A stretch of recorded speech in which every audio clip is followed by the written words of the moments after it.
역대상 5장입니다. 역대상 5장 1절에서 2절입니다. 네, 역대상 5장 1절에서 2절입니다. 자, 우리 한 목소리로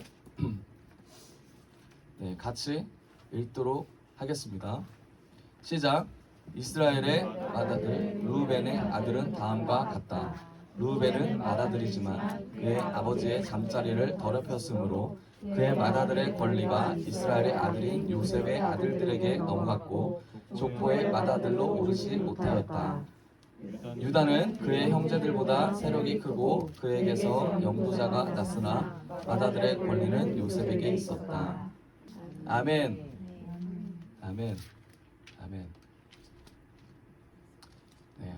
오늘 주님께서 우리에게 주시는 말씀의 제목은 하나님의 사람의 특징입니다. 하나님의 사람의 특징이라는 말씀의 제목을 가지고 말씀을 선포하겠습니다. 네. 오늘 말씀에 보면 제가 오늘 말씀을 통하여 여러분들과 함께 나누고자 하는 내용의 핵심은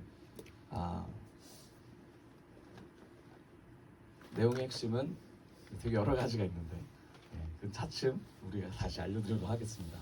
네. 제가 말씀을 준비하면서 창세기를 쭉 읽다가 창세기 36장, 37장, 38장에 이제 집중해서 이제 포커스를 맞춰가면서 읽게 됐습니다. 36장에 누가 나올까요? 37장에 누가 나올까요? 또는 38장에 누가 나올까라고 먼저 말씀드리면 분명히 다 아실 거라고 생각합니다. 38장엔 다말이라는 사람이 나옵니다. 네, 다말은 누구랑 연관이 있죠? 유다랑 연관이 있죠. 근데 이제 37장에는 누가 나오냐면 바로 르우벤이라는 사람이 나옵니다. 르우벤. 여러분, 르우벤의 아버지가 누굽니까? 야곱이죠. 야곱이 어떤 사람이 너무 잘 아시죠? 야곱이라는 사람. 야곱에게는 총 몇 명의 12명의 자녀가 있었는데 총 몇 명의 네, 총 4명의 부인이 있었습니다. 그렇죠? 2명은 정부인이었고 2명은 첩이었습니다. 네, 2명의 정부인의 이름은 레아와 라헬이라는 여자였습니다. 누가 더 이뻤다고 하죠, 성경에서는? 라헬. 네, 라헬이 누굽니까? 언니예요, 동생이에요? 네, 동생이죠. 네, 야곱이 이 라헬을 얻고자 삼촌 라반 집에서 굉장히 오랫동안 종살이를 했습니다. 그래서 라헬을 얻는 줄 알았지만, 그리고 라헬을 얻으려고 들어갔지만 누구를 얻었습니까? 레아를 얻었습니다. 언니를 얻었어요. 그래서 속았다라고 하면서 7년 이상을 또 누구를 얻기 위해서 노력했습니까? 라헬을 얻기 위해서 노력을 했습니다. 이랬던 야곱에게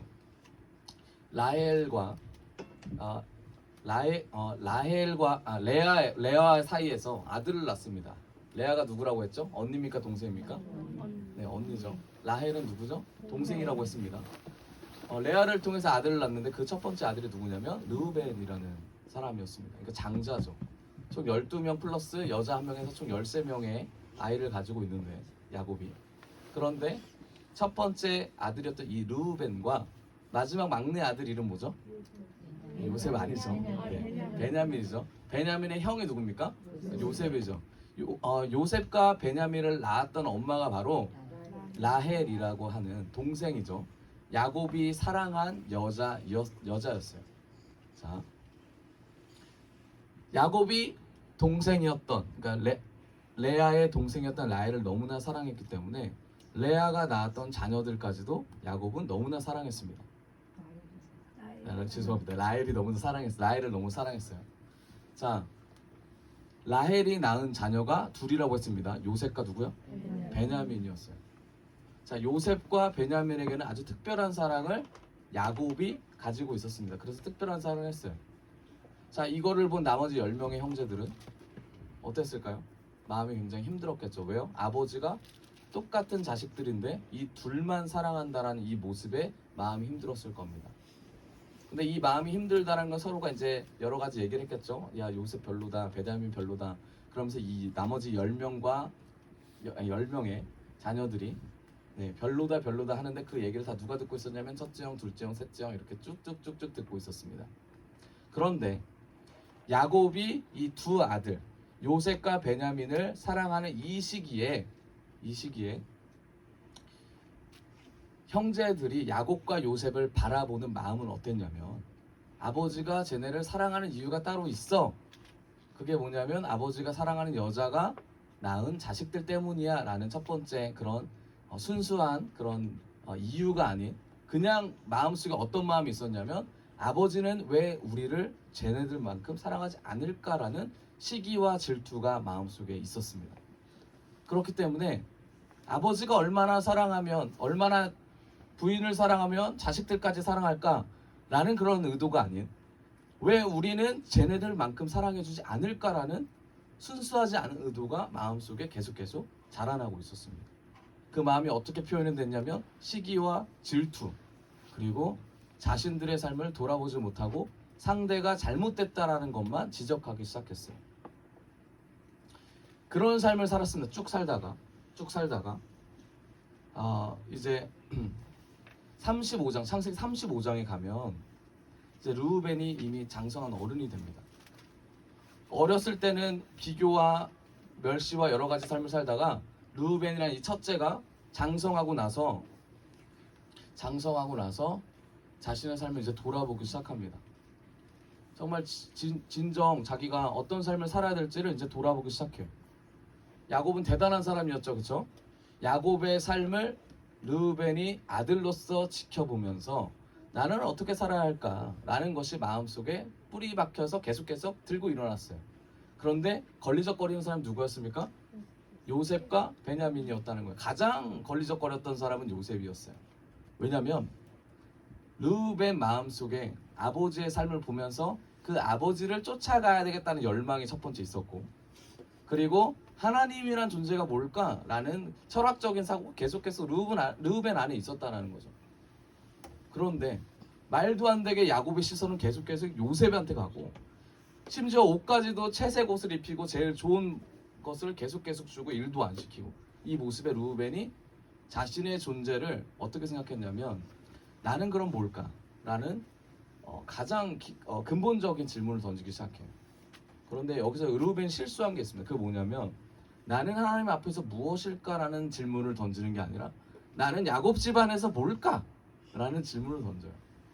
이게 우리의 삶과 굉장히 비슷하죠. 하나님께서 같은 자식이라도, 같은 형제라도, 어떤 형제는 내가 보기에 되게 잘 되는 것 같고, 내가 보기에 잘 나가는 것 같고, 내가 보기에 저 사람의 삶보다 내 삶이 더 좋은 것 같은데, 근데 나보다 내가 가지고 싶은 걸 저 형제나 자매나 내 사촌이나 더 잘 가져가는 거예요. 그럼 우리는 마음속에 어떤 마음을 품습니까?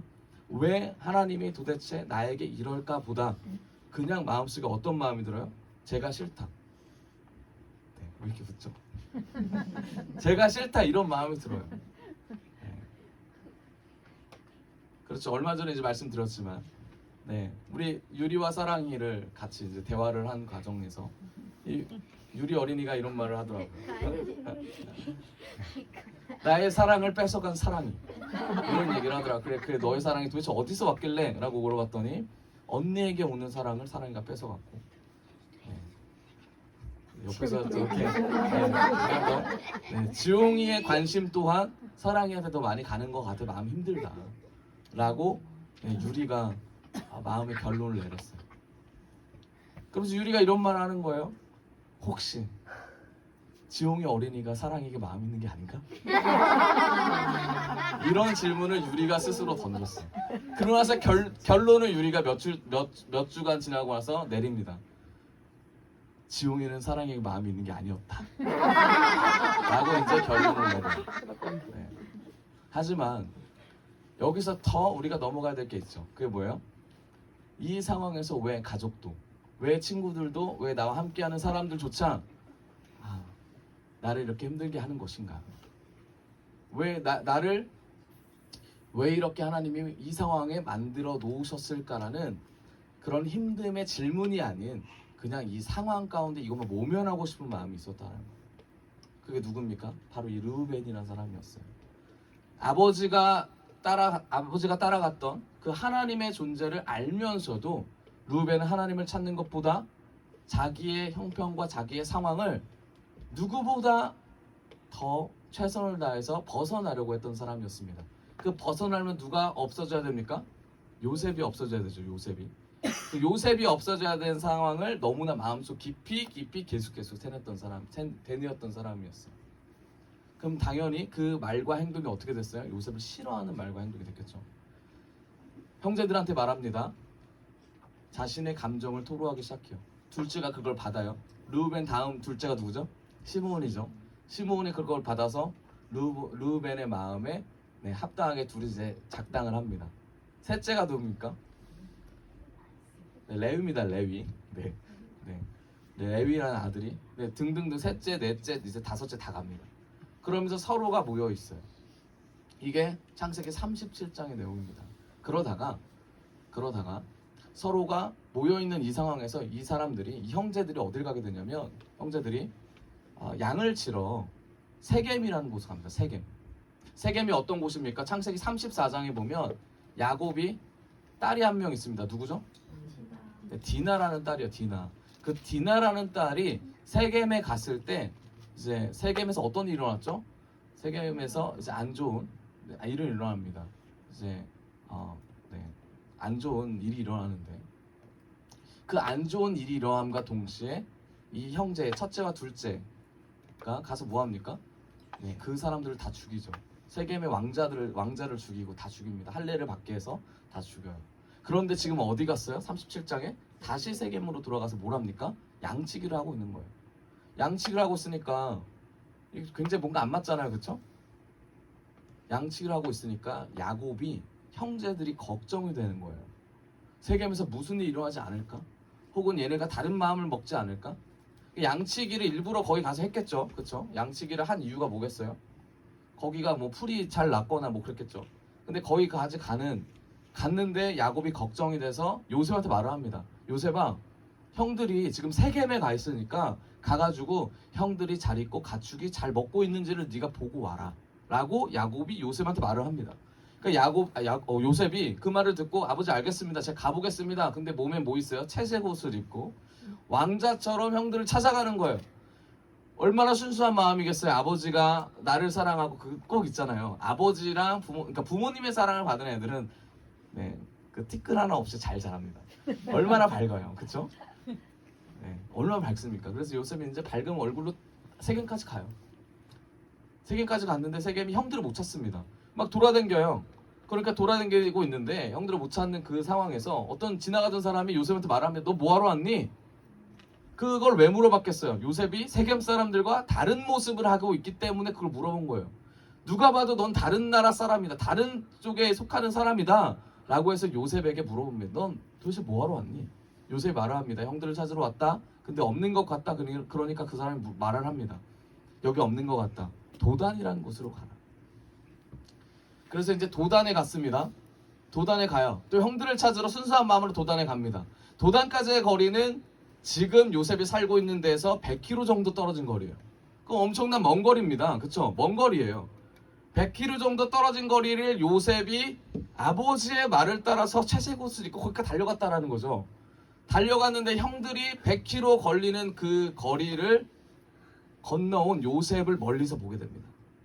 멀리서 보고 나서 뭐라고 하냐면 와 저기 내 동생이 온다. 이렇게 먼 거리를 우리를 보러 왔어? 라고 말하는 게 아니라 뭐라고 합니까? 어떻게 하면 쟤를 죽일까? 어떻게 하면 쟤를 죽일까? 쟤 피해가지고 내가 여기까지 왔는데 우리가 여기까지 왔는데 쟤 채색 옷 입고 따라왔네. 정말 짜증나는데 그거를 첫째가 말을 하죠. 둘째가 그걸 받듭니다. 좋습니다 형님. 셋째가 따라가요. 넷째가 따라가요. 이게 30장 내용이에요. 그리고 어떻게 합니까? 첫째가 그런 말을 해요.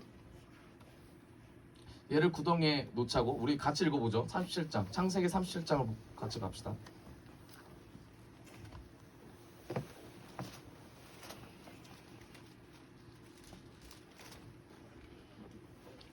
자, 37장. 자, 19절을 한번 읽어볼까요? 네, 19절 시작. 그들은 서로가 집에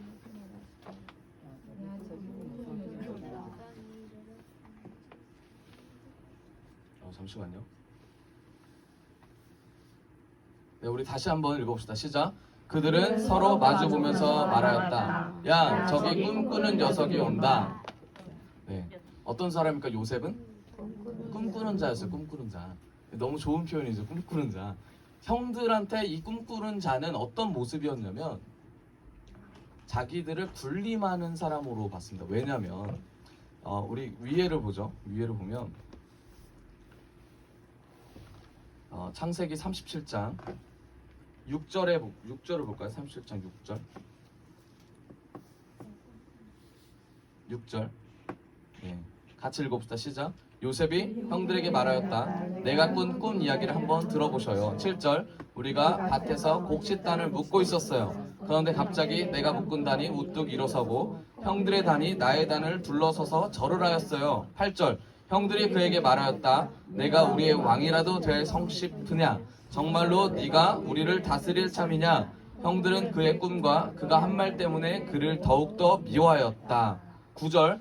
얼마 뒤에 그는 또 다른 꿈을 꾸고 그것을 형들에게 말하였다. 들어보셔요. 또 꿈을 꿨어요. 이번에는 해와 달과 별 11개가 나에게 절을 했어요. 10절. 그가 아버지와 형들에게 이렇게 말할 때 그의 아버지가 그를 꾸짖었다. 네가 꾼 그 꿈이 무엇이냐? 그래, 나하고 너의 어머니하고 너의 형들이 함께 너에게로 가서 땅에 엎드려서 너에게 절을 할 것이란 말이냐?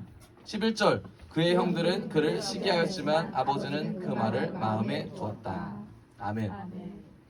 꿈을 2번 꿉니다. 요셉이. 왜 꿈꾸는 자요? 꿈을 2번 꿨어요. 2번 꿨는데 그게 뭡니까? 다 절을 하는 꿈이었어요. 형제들이 그걸 보면서 마음에 미워하고 시기가 올라왔습니다. 시기가 올라온 상태에서 저쪽에서 멀리서 누가 와요? 꿈꾸는 자가 오니까 쟤를 어떻게 죽일 것인가? 라는 생각을 하게 돼서 결국 어떻게 합니까? 결국 얘를 웅덩이에 넣습니다. 그리고 미디안 사람, 이방 사람이 왔을 때 요셉을 팝니다. 근데 누가 파냐면 첫째 루벤이 팔지 않아요? 둘째 누가 팔아요? 죄송합니다. 넷째가 팔죠? 유다가 팔아요. 유다. 26절을 봅시다. 26절.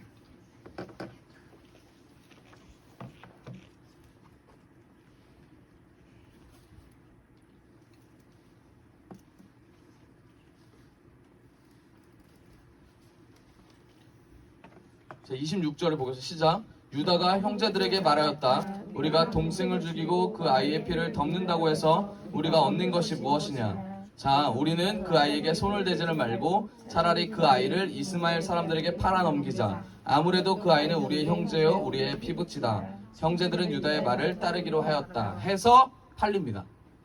그래서 팔려요. 이 내용 다 아시잖아요. 그렇죠? 팔려요. 근데 루벤이 다시 잠깐 어디 갔다가 돌아왔더니 누가 없습니까? 요셉이 없어요. 요셉이 없어요. 루벤은 요셉을 팔 생각이 사실 없었고 그냥 겁만 주려고 했었는데 누가 지금 팔았습니까? 유다가 지금 팔았어요. 모르는 사람한테 팔았어요. 그리고 와서 루벤이 여기서 생각을 합니다. 뭘 생각하냐면 내가 아버지한테 그럼 얘를 어떻게 말을 할까라는 이제 고민에 빠져요. 루벤이. 처음부터 시기와 질투가 있었고 그 요셉이란 사람이 동생이 도착했을 때 르우벤의 마음에 2가지 마음이 공존했습니다. 첫 번째, 얘를 어떻게 할까? 그런데 2번째 마음에 드는 생각은 아버지가 봤을 때 그럼 어떻게 할까? 자, 르우벤이 아버지의 마음을 생각했을까요? 지금 우리는 아버지의 마음을 생각했다고 생각해요. 근데 아니에요. 왜냐면 르우벤이 35장에 가면 아버지의 부인과 동침을 합니다. 르우벤이 엄청난 죄를 져요. 아버지의 부인 누구냐면 누구라 그랬죠 아까? 레와 라헬 그리고 2명이 더 있습니다. 비라와 실바라는 사람이에요. 이 4명인데 베냐민이 태어날 때 야곱이 사랑했던 레아죠. 라헬이죠. 죄송합니다. 라헬이 죽습니다. 죽어요. 죽으니까 아버지가 요셉과 베냐민한테 눈을 돌리게 됩니다. 그런데 루벤이 생각할 때 아버지가 요셉과 베냐민한테 돌리면 당연히 라헬의 몸종이었던 여자에게도 마음을 돌릴 수 있겠다라고 생각합니다. 누가? 루벤이. 그래서 35장에 그 여자를 미리 자기가 차지합니다. 그리고 와서 자기가 뭐라고 생각하냐면 내가 뭐다? 아버지의 대를 이을 장자다 라고 루벤이 마음속으로 생각을 해요. 그리고 나서 요셉을 처단합니다. 그리고 마음속에 아버지한테 내가 가서 어떻게 말할까라고 아버지의 입장에서 자기가 대변한다고 성경은 기록하고 있는데, 근데 그건 아닙니다. 그냥 자기의 입장을 계속해서 고수하고 있었어요. 르우벤이. 여러분, 우리가 하나님께서 주신 은혜가 많습니다. 그래서 르우벤이 가진 게 뭡니까? 첫째로 태어난 장자라는 장자권을 가졌습니다. 그렇죠? 장자권을 가졌는데 가만히 있고 하나님만 바라보고 자기가 하나님과 관계만 세우면 자연스럽게 하나님께서 야곱에게 주셨던 그 축복을 르우벤에게 옮겨가는데, 르우벤의 마음에 뭐가 있었냐면 아버지가 누굴 좋아하니까? 요셉을 좋아하니까 자신의 장자권, 자신이 가져갈 것까지 없어질 것 같다라는 마음이 생기기 시작한 거예요. 그러다 보니 자신의 인간적인 방법과 경험과 생각으로 이 판도를 뒤집으려고 했습니다. 르우벤이. 그리고 나서 하나님 앞에 범죄를 하죠. 그게 아버지의 부인을 취하는 범죄를 합니다. 레위기 20장 11절에 보면 아버지의 부인과 잠자리 한 사람은 절대 하나님께서 용납하지 않는다라고 성경에 정확히 나와 있어요. 그러고 나서 어떻게 됐습니까? 르우벤은? 그리고 나서 우리가 지금 읽었던 역대하 5장을 보죠. 역대하 5장.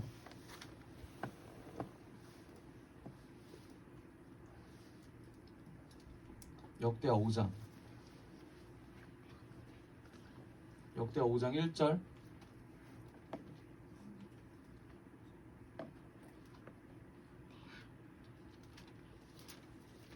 죄송합니다. 역대상 5장 1절이죠. 역대상 5장 1절을 읽도록 하겠습니다. 제가 읽을게요. 이스라엘의 맏아들 르우벤의 아들은 다음과 같아. 르우벤은 맏아들이지만 그의 아버지의 잠자리를 더럽혔으므로 그의 맏아들의 권리가 이스라엘의 아들인 요셉의 아들들에게 넘어갔고 족보의 맏아들로 오르지 못하였다. 유다는 그의 형제들보다 세력이 크고 그에게서 영도자가 났으나 맏아들의 권리는 요셉에게 있었다. 맏아들의 권리가 누구한테 넘어갔습니까? 요셉한테 넘어갔다라는 거예요. 자, 여기서 르우벤과 요셉을 비교를 해보겠습니다. 요셉은 아버지의 사랑을 받고 천진난만한 사람으로 형들에게 자신이 하나님께 받은 비전을 얘기했어요. 비전을 얘기하고 나서 자기도 영문도 모르게 팔렸습니다. 그리고 영문도 모르게 고난 가운데 삶을 살다가 영문도 모르게 총리가 됐고, 영문도 모르게 총리가 되고 나서 그때 이제 영문을 알았어요. 그 영문이 뭐예요? 내가 먼저 이곳에 오는 것이 하나님의 목적이었다라는 거였죠. 르우벤은 어떻습니까? 영문도 모르게 맏아들이 됐어요. 장자가 됐단 말이에요. 그런데 끝까지 하나님보다 자기의 중심적인 생각과 사고를 통하여 하나님이 주신 은혜를 걷어찼던 사람이에요. 하나님이 주신 은혜 안에 감사합니다 보다 하나님이 저 사람한테 주신 은혜가 더 크게 보였기 때문에 하나님을 바라보는 것이 아니라 사람을 바라봐서 시기 질투로 인하여 맏아들의 권한도 권리도 뺏겨버렸던 안타까운 인물이 바로 이 르우벤입니다. 하나님께서 바라시는 게 뭐예요? 하나님께서 바라시는 건 하나님의 사람이 되는 것을 바라십니다. 하나님의 사람이 된다는 건 뭡니까? 하나님이 원하시는 것을 볼 수 있는 눈을 가진 사람이에요. 요셉이 처음에 하나님이 원하시는 것을 꿈으로 봤습니다. 꿈으로. 비전을 품었어요. 그런데 그 의미를 알지 못했어요. 그 의미를 알지를 못한 상태로 사람들한테 말을 했습니다. 요셉이 말할 때 기분이 어땠을까요? 저는 이렇게 생각해요. 형들이 자기랑 놀아주지 않으니까 이거라도 말하면서 형들의 궁금증을 자아내고자 하는 요셉의 마음이 있었다고 생각합니다. 그런데 요셉의 신앙적인 실력은 거기까지였어요. 하나님이 주시는 것을 말하는 데까지였다고요. 그런데 요셉은 하나님과의 관계를 통해서 하나님의 그 실전 투입, 하나님께서 원하시는 그 자리에서 요셉은 계속 삶을 하나님과 잇대어 삶을 살아갑니다. 감옥에서 계속 그랬고 보디발의 아내를 뿌리치는 사건도 마찬가지죠. 그리고 나서 하나님 앞에 인정을 받습니다. 하나님의 사람으로 하나님의 마음을 품은 자로서 요셉이 성장하게 됩니다. 근데 르우벤은 어떻습니까? 르우벤은 맨 마지막에 아버지가 슬퍼할까 봐라는 말을 통하여 얘를 팔지 말자라고 고백했던 사람이에요. 어떻게 보면 선하게 말을 했던 사람이죠. 하지만 이 선한 마음 안에 뭐가 있었습니까? 죄라는 게 있었어요. 죄. 아버지가 아닌 하나님을 의식했던 삶을 살았어야 됩니다. 근데 그런 삶을 살지 못했습니다. 결국 역대상 우리가 읽은 것처럼 장자권이 박탈되는 엄청 큰 수모를 겪게 돼요. 그러고 나서 민수기를 넘어가서 여호수아 가면 르우벤 자손들이 어디 거주하게 되냐면 요단 동편에 거주하게 됩니다. 요단 동편 어떤 건지 알죠? 우리 이전 설교를 통해서 이제 들었잖아요. 비옥한 땅을 버리라는 설교를 통해서 르우벤 자손들이 비옥한 땅을 차지하게 됩니다. 여러분, 육신의 그 감정의 잘됨은 결국은 하나님과 멀어지게 만드는 사탄의 계략임을 우리는 분별할 줄 알아야 합니다. 분명히 하나님께서 말씀하십니다. 분명히 말씀하세요. 하나님의 것을 바라보러 가시고 하나님의 것을 품으라고 하십니다. 르우벤은 그런 삶을 살지 못했어요. 우리 또한 르우벤의 속성이 너무나 많습니다. 제가 이번 주에 현주 자매에게 이런 말을 했어요. 이거 허락 받고 얘기하는 겁니다. 현주 자매가 제가 그랬어요. 여기서 이제 얘기를 하고 집에 가는데 현주 자매를 불렀습니다. 불러서 이런 말을 했습니다. 몇 주 전에 현주 자매가 아버지와 어머니와 식사를 했어요. 식사를 했는데 식사하러 가는 그 자리로 나가야 되잖아요. 나가는데 그렇게 기뻐 보이지 않는 거예요. 그래서 기뻐 보이지 않았어요. 그래서 물어봤죠. 아버지는 어머니랑 지금 이혼한 상태예요. 아버지는 왜 그 식사 자리를 만들어서 밥을 먹기를 원하는 것 같니? 라고 물어봤습니다. 현주자매의 말은 뭐냐면 잘 모르겠어요. 그럼 어머니는 거기 왜 나가는 것 같니? 잘 모르겠어요. 그리고 와서 밥 먹고 돌아왔습니다. 제가 물어봤어요. 가서 무슨 얘기했니? 아무 얘기 안 했어요. 아버지가 한 얘기가 있을 거 아니야. 전화 잘 받으라는 얘기만 했어요. 그리고 고기 먹고 헤어졌어요. 라고 말을 하더라고요. 제가 현주자매에게 이런 말을 했습니다. 현주자매 집에 이제 사정이 어떠냐면 현주자매가 얘기 되나요? 네. 이제 어머니랑 이제 그리고 어머니가 이제 다른 분이랑 같이 사십니다. 같이 사시는데 거기에 이제 현주자매가 살아요. 이제 셋이 삽니다. 그래서 제가 물어봤어요, 현주자매한테. 그래서 월세는 이전에 현주자매 다 냈어요. 그 집에. 근데 같이 살게 되면서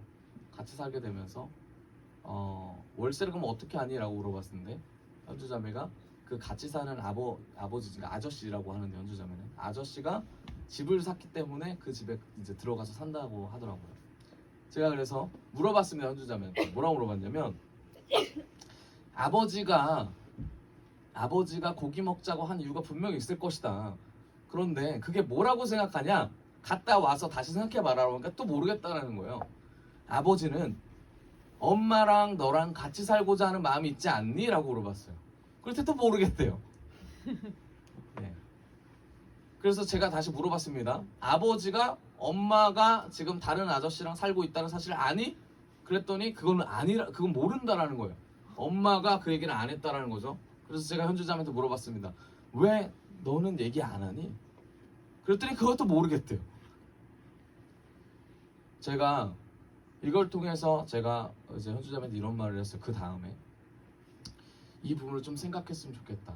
그러면서 엄마가 아빠한테 말하지 않는 이유가 미안해서라고 하면 나중에 이 사실을 알게 됐을 때 아빠가 받을 이 힘듦이 더 크지 않겠냐. 그럼 엄마가 아빠에게 말하지 않는 것이 미안해서인가? 라는 걸 좀 다시 생각해봐라. 현주자매도 마찬가지예요.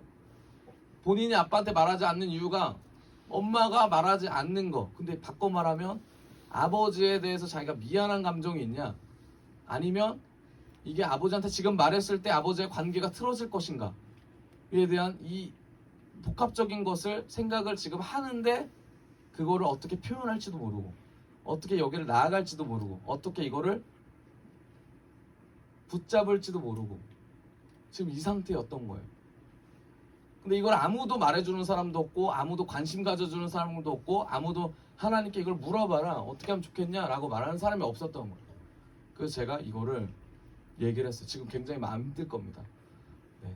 본인이 말하는 것보다 제 3자가 말하는 게 더 힘들다고 했는데 제가 이 얘기를 꺼냈어요. 제가 그러면서 현주자한테 그랬어요. 성장해야 되지 않겠냐. 우리가 이제 성장해야 되는 거 아니냐. 너의 마음을 정말 공동체에게 하나님에게 마음 있는 그대로의 슬픔을 얘기해야 되지 않겠냐. 하나님 바라보면서 하나님과의 관계를 세워가야 되지 않겠냐. 사람들은 세워가고 있는데 왜 우리 머물러 있을까? 모르겠다는 말로 그냥 퉁치고 넘어가면 이게 어렵지 않겠냐. 이 얘기를 했습니다. 현주자매는 마음이 이렇게 나왔습니다. 모르겠다로 나왔어요. 르우벤은 시기와 질투로 나왔습니다. 르우벤은 하나님이 쫓아가는 사람이 하나님을 바라보지 못하게 만드는 방해자 역할로 나왔다고요. 하나님께서 주신 축복에도 불구하고 이 축복, 르우벤이 가졌던 이 장자권이 엄청난 축복임에도 불구하고 그것보다 시기와 질투가 더 강했기 때문에 요셉을 결국 넘겼다라는 거죠. 근데 이 모든 것이 하나님의 섭리 안에 있었어요. 그렇지만 우리가 르우벤의 입장이라면 하나님의 뜻을 더 바라봤다면 또 스토리는 달라졌을 겁니다. 여러분 우리가 부족한 가운데 주님께 나아갑니다. 연약한 가운데 나아가요. 그런데 연약하고 부족한 가운데 주님께서는 매일 우리에게 말씀하시는 게 있어요. 두드리는 자에게 내가 들어가겠다. 문만 열어주면 네가 내 이름만 불러주면 네가 나를 찾으면 내가 너와 함께 하겠다가 주님의 음성이고 메시지입니다. 근데 우리는 그걸 무시해버리죠. 무시하고 주님 어디 있습니까? 내 방법으로 하고 싶고 내 뜻대로 하고 싶은데 주님 어디 있습니까? 그래서 주님의 사람들에게 가서 화풀이하고 주님의 사람들에게 가서 삿대질하고 하나님이 일하시는 것이 내 일과 다르기 때문에 그 일을 무시해버릴 때가 많습니다. 제가 르우벤을 묵상하면서 제가 르우벤과 같은 속성이 너무 많다는 사실을 다시 한번 회개했습니다. 하나님께서 우리 교회를 통하여 이끄실 것에 더 비전을 가지고 더 나아감에 기대하면서 나아가는 것보다 지금 보여주지 않는 것에 하나님 지금 때에 보여주십시오라고 믿음 없는 고백과 믿음 없는 외침과 하나님을 붙잡는 사람들에게 왜 보여주시지 않냐라고 계속 닥달했던 저의 삶을 돌아봤습니다. 그래서 하나님 앞에서 굉장히 죄송하고 하나님 앞에서 이 르우벤의 속성이 하나님 저에게 너무나 강합니다. 하나님께서 주신 은혜와 하나님께 알려주신 사랑과 이 모든 것이 너무나 많은데 그것보다 다른 것에 더 관심이 있었습니다 라는 회개를 했습니다. 여러분 결국 르우벤이 선택한 건 요단 동쪽이었어요. 르우벤 자손들이 바라봤던 건 비옥한 땅이었다라는 거예요. 하나님께서 우리에게 하나님의 마음을 품기를 원하십니다. 하나님께서는 우리에게 하나님의 비전을 품기를 원하십니다. 여러분 어떤 비전을 품으셨습니까? 장자로서 그냥 눌러 앉을 비전을 품으셨습니까? 아니면 야곱 집안에 태어난 장자로서의 하나님과의 관계가 무엇일까를 계속 고민하고 계십니까? 우리는 르우벤과 같은 사람들이에요. 우리는 다윗이 아닌 사울과 같은 사람들입니다. 우리는 베드로도 아니고 바울도 아닌 가룟 유다 같은 사람들이에요. 다 우리의 속성입니다. 그런데 우리는 결정적인 순간에 주님을 붙잡고 주님께 영광 돌리는 것이 아니라 결정적인 순간에 나의 영광을 돌리고 주님께 나아가는 사람들에게 돌을 던지는, 그리고 내 안에 있는 거짓 속성에 반응하면서 합리화를 하는 하나님과 멀어지는 사람들임을 이 시간 고백합니다. 하나님께 우리는 회개해야 될 줄 믿습니다. 이 시간 말씀의 결론을 맺겠는데요.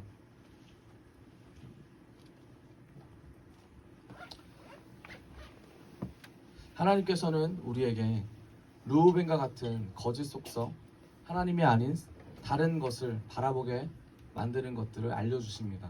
그럴 때 우리는 주님께 회개해야 될 줄 믿습니다.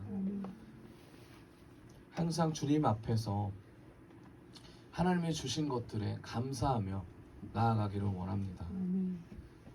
우리에게 얼마나 큰 은혜를 주셨고 얼마나 큰 감사거리를 주셨는지 우리가 하나님께 높여서 하나님의 영광을 높이기를 원합니다. 이 시간 우리 같이 찬양하고 기도하겠습니다.